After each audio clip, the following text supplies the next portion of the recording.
السلام عليكم ورحمة الله تعالى وبركاته. مرحبا بكم في وصفات مغربية مجربة. اليوم ان شاء الله غادي ندير واحد الشليضة كنرافقوها لا كان الحوت ولا لا كان اي حاجه كترافق مع ديك الشليضة. بسم الله. عندي هنايا واحد فلفله حمراء مقطعاها هي، وعندي فلفله خضراء، ولا كانت حتى الفلفله الصفراء ممكن ديروها. عندي هنايا الكبال اللي هو مرقد راه تيتباع في الحكاك او الذره كل وقت كيفاش يسمي. عندي هنا الخيار، عندي مطيشه ها هي ديك الصغيره راه موجوده دابا في السوق. عندي البصله قطع طريفات رقاق، عندي شويه د الملح وشويه د البزار، عندي الزيت البلديه، عندي شويه د الخل، او الا بغيت ديروا حتى الحامض ممكن ديروا.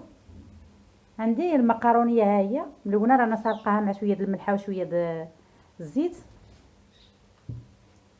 عندي طبيسيل فيه شويه ديال الخس، علاش غادي نحط ان شاء الله. بسم الله. بسم الله. غادي ندير ديك البصله.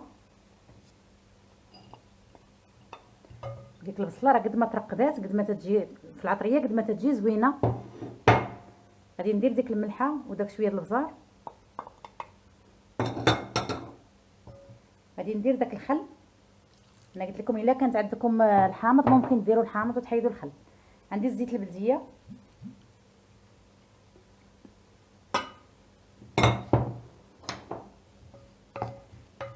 نخلط ديك البصله مزيان، وراه قد ما بقات هاد الشلاضه قد ما بقات مخلطه قد ما زوينه كتطلق ديك البصله. بسم الله. عندي ديك الفلفله،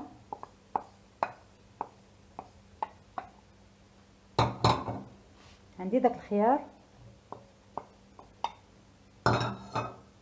عندي داك الكبال او الذره،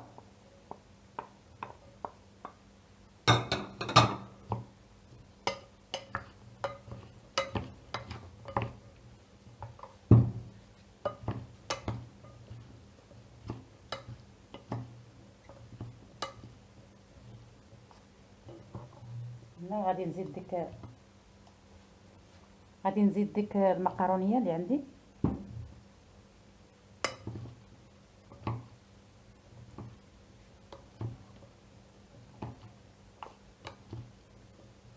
والملحه والبزار على حسب الذوق، كل كيدير على قد جهدو. الملحه والبزار اللي بغى يملح يملح كثير، اللي بغى يدير داكشي قليل، كله على قد جهدو.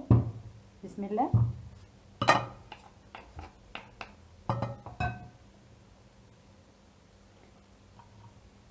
راه ساهله بسرعه كيوجدها الواحد، كتجي زوينه وبنينه وصحيه، كلشي فيها صحي.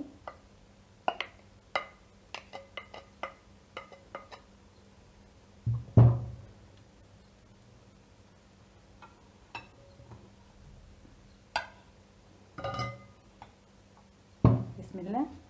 عندي دابا ديك مطيشه نديرها عاوكه عشوائيه.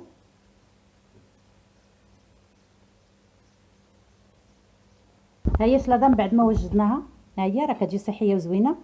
هانتوما راه دغيا كتوجد بسرعه وصحيه وزوينه وبالصحه والراحه. ممكن ترافقوها مع قطيبات، ترافقوها مع الحوت، ترافقوها مع طاجين، لما لا الطاجين تجي مزيانه وبالصحه والراحه. وشاركوا معنا على القناه ديالنا على اليوتيوب، وشكرا.